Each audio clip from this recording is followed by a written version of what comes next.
what is truly stopping you from landing the next dream job or the next career opportunity that you're really looking for.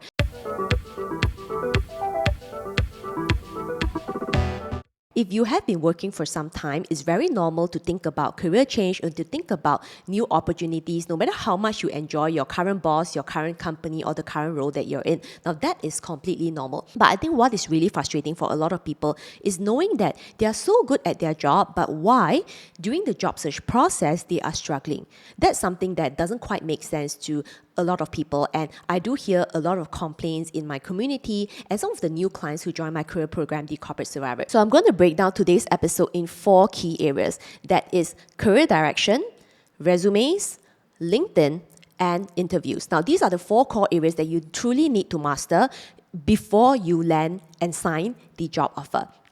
And this is exactly the 4-week that I covered in my 30-day job search, which is a lifetime access module as part of my career course, The Corporate Survivor. So if you are watching this episode and you are my student, I want you to actually go into the course portal and actually look through the 4-week job search modules, because I will be hosting a live Q&A workshop to answer all questions that you have for job search. So that is the homework I'm going to give you right now.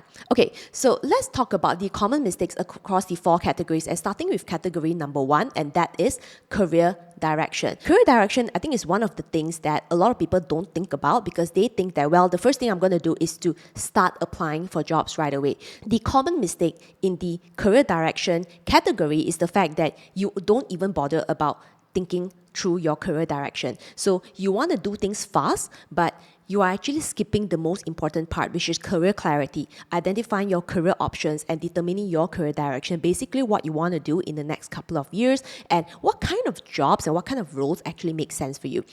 Now, I think this is actually the biggest mistake that I see in the career direction category. Now, the second mistake in this category is the fact that you want to try every single thing. Now, I have talked to people and they come to me telling me that, hey, Mei Ping, I'm not seeing any progress in my job search. So one of the questions I like to ask them is that, okay, what kind of jobs are you looking for and what kind of careers are you looking at?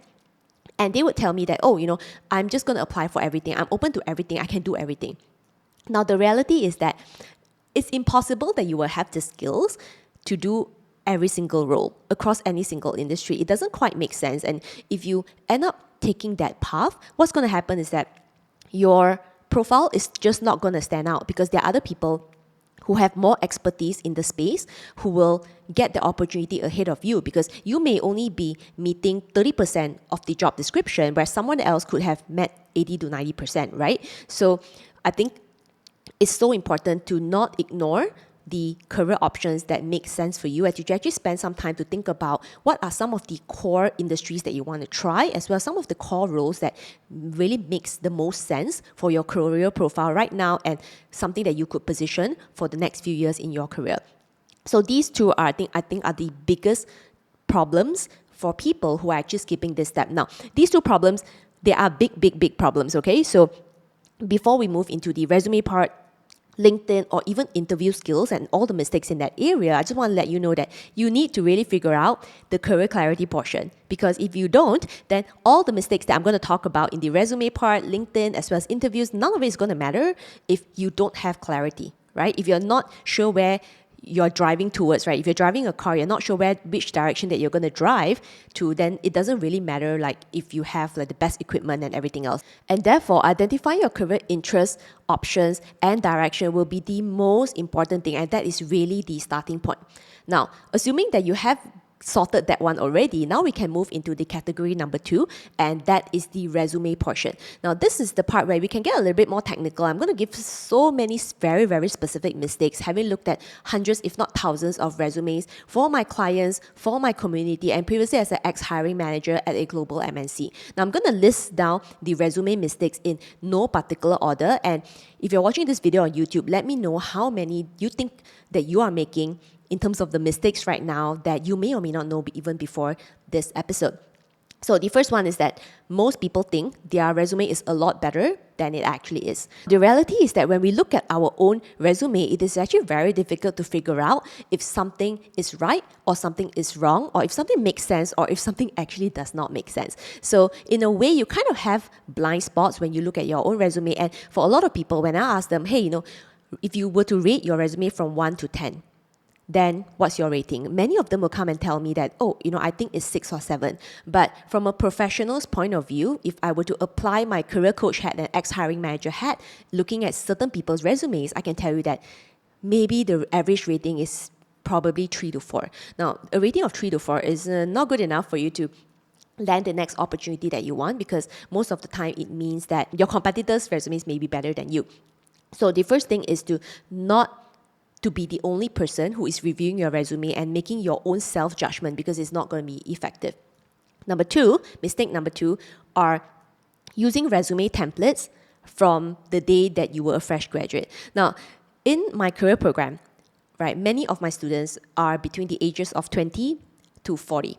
Right? That means that they are fresh graduates, but there are also many of them who have left university and college for many, many, many years already. However, when they share their resume with me in our one-on-one career strategy call as part of my program, many of those templates look like the exact same resume that they used when they first graduated. Now, that's going to be a really, really big problem, because the truth is that when you're a fresh graduate, there's a very, very specific template that's usually recommended by the university counselor that really does not make sense when you have experience and skills as a working professional. So if you use a very old template, it usually is not as competitive, because nowadays when HR recruiters and hiring managers look at your resume, they only take 5 to 6 seconds. And if you use the old lengthy template that has information all over the place, then it's not going to be helpful for them to figure out what is your value positioning right away. The next resume mistake, resumes that are way too long. So the question now you may have is, how short should my resume be? I say 1 to 2 pages, depending on how many years of experience you have. So many people, and I think the longest resume I have ever seen is 8 pages.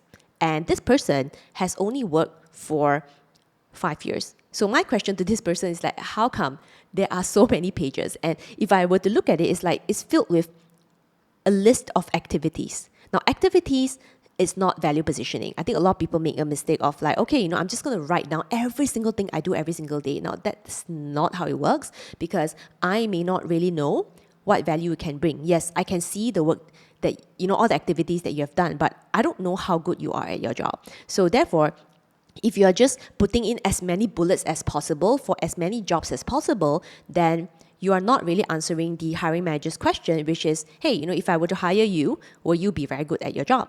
So that question is unanswered. The fourth mistake in a resume is not focusing on value positioning. So a lot of people, when they write down their career summary, and probably in your resume, you may have like a personal statement or professional summary, something along those lines. And for my program, I call it the career summary. For most people, they will use very generic terms such as, I look forward to adding value to your organization. I look forward to improving my skills and learning to contribute to your organization. Or they use very generic terms such as dedicated, hardworking, motivated, passionate. Words like this that basically is a given. Because if you're telling me that you don't have any of those, then there is no way you're going to get anywhere close to a new job, right? If you are using generic sentences or fluffy words, you may feel that you have come up with a very good career summary or career statement. But in reality, is that it doesn't really do anything for you. It doesn't help you because it's not effective. Just because you have a lot of words in a resume does not necessarily make it effective. So you really want to focus on value positioning, because the goal of a resume is not to put in your entire life's journey, entire career journey in there. It needs to actually make sense so the hiring manager can figure out if you are a good fit.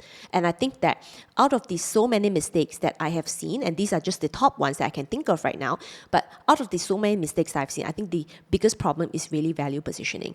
And if you want to learn how to figure out your value positioning, you can download my free 5-day career growth guide. You can download it for free at www.meiping.com to give you a better sense of like what value positioning looks like. And this is a point that you can get started today if you want to start making sure that you're pivoting and packaging yourself in the right direction. And if you are already a student in my career program, Be Corporate Survivor, I want you to actually go through the job search bonus lessons, go through week 2. In the resume module, I have a very specific module teaching you how to write the best career summary that you can use that will highly increase your chances of getting that interview invitation. So if you're already a client and you're already a student in my program, then dive right into the job search module. Now, assuming that you have already avoided all the mistakes that I've mentioned in your resume, it's time to move into the third category, and the third category is LinkedIn. Now, if you have been following this podcast for a long time, you know that I highly recommend LinkedIn as the platform for you to attract new job opportunities, and it's also a really great platform if you are an active job seeker as well. Now, here are the top mistakes while using LinkedIn that a lot of people are making, and then they are complaining why they're not getting results. So make sure that you avoid a lot of these mistakes. So mistake number one using LinkedIn, treating LinkedIn as social media. LinkedIn is not like Instagram, it's not like TikTok. LinkedIn is a professional platform that can connect you with your next career opportunity, and this is the platform where you can connect with HR, recruiters, talent acquisition, as well as hiring managers. So the mistake that a lot of people make is to treat LinkedIn like social media. It is not social media, and I've used LinkedIn for more than 10 years. If you use LinkedIn purely for job opportunities and career growth, you will approach it in the right mindset, and that's what I call the professional mindset, and that will actually create more opportunities for you. Just that mindset shift is really the first step.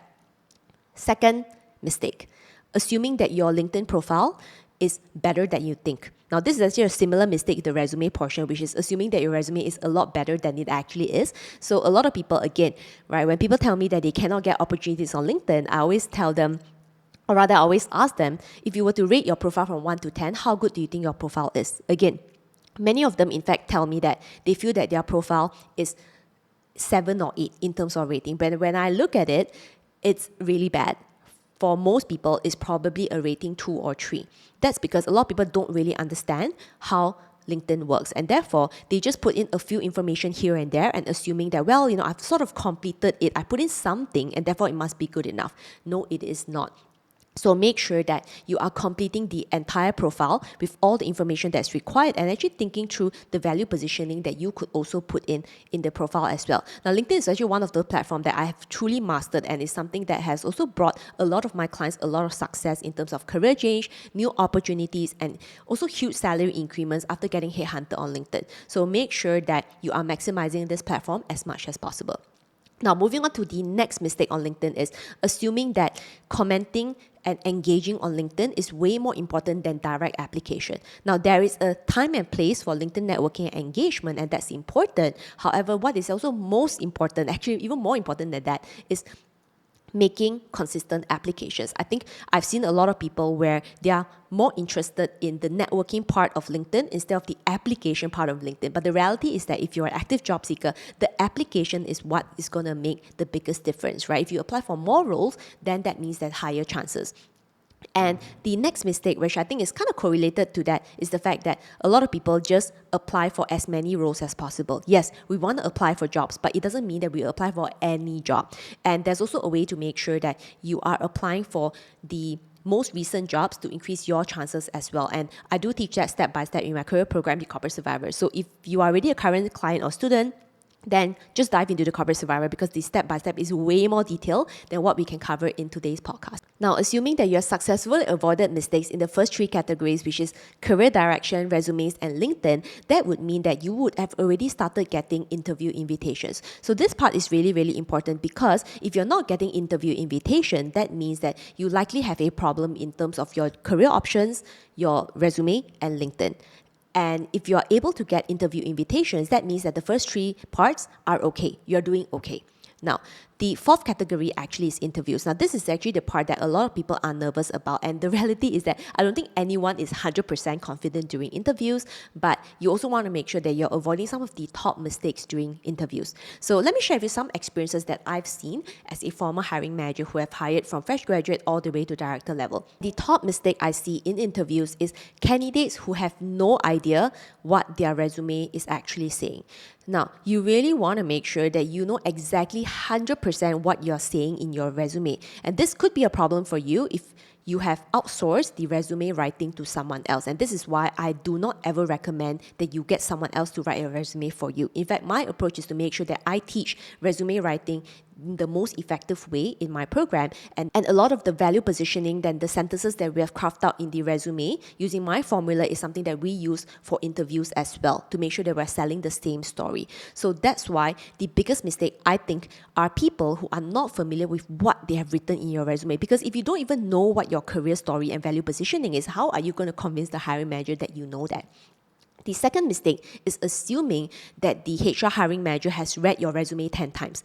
Now, when I talk to a lot of people, they tell me that, well, if I'm going to get called for the interview, it means that the hiring manager has read every single nitty-gritty that I've written in my resume, and therefore I don't need to repeat myself. Now, this is actually a mistake because it shows me that you don't understand what the purpose of an interview is. The purpose of the interview is to make sure that you can sell yourself and articulate your value so that the hiring manager can decide if you fit the requirements that they're looking for. It's also a validation for the hiring manager to confirm that you indeed know what you're talking about and you're highly familiar with your resume and you can really do the work by sharing examples and so forth. So don't make assumptions, which I think is really the biggest killer for a lot of interviews. Then the next mistake of an interview, which I think is so common, but a lot of people seem to not know what to do, is the lack of practice. So I know practicing for interviews is the most uncomfortable thing because who wants to watch themselves on camera to practice the answers, or even drafting the answers are so frustrating as well. But the point is that if you don't practice, how are you going to get better at it? Because I think a lot of people don't realize that interview is kind of like a presentation, but it's a presentation of yourself. So if you don't practice, you're just not going to get good at it, right? So make sure that you are practicing as much as you can. Now, on to the next interview mistakes is actually not having structure in your interview answers. Now, a lot of people, this is what happens when they go for interviews. They will say that, well, I'm just going to see what questions I get asked, then I will answer on the spot. But the problem is, when the questions get asked on the spot, you panic. That's not a good strategy for anyone. And I think this is the biggest self-sabotage I see even in very smart people. It's like you know what you're good at, but because you're unprepared and you don't have a clear structure to answer interviews, you eventually blow up the opportunity, which is such a waste. So therefore, having structure in your interview is going to be so important. And if you're already a student or client in the Corporate Survivor Career Program, which is my career course, I want you to actually go through week 4 interview skills, because I've actually broken it out question by question, teaching you the actual structure of how to communicate in a way that hiring managers can understand. And how did I know any of that is because I used to be ex-hiring manager. I know exactly what hiring managers want to hear because that's what I wanted to hear as a senior director at Standard Chartered in my previous corporate career. So have structure. I cannot emphasize this enough. A lot of people make mistakes. It's not because they don't have the skills. It's not because they don't have the experience. It's because they don't know how to communicate and package their value. And it's really such a waste because you are probably only missing a little bit of a strategy and a little bit of the structure that can really repackage everything that you can do and make sure that it can be communicated in a way that the hiring manager, who is the ultimate person that will decide whether you get hired or not, can conclude and decide that you are the best person for the job. Because otherwise, what is the point for the interview, right?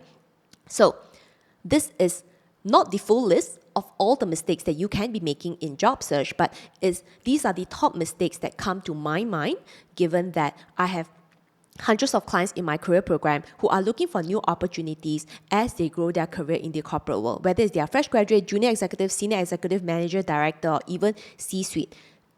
It's okay. And it makes total sense to look for new opportunities. And what I don't want for you is to put in the time, effort, and energy to apply for hundreds of jobs but not seeing the results.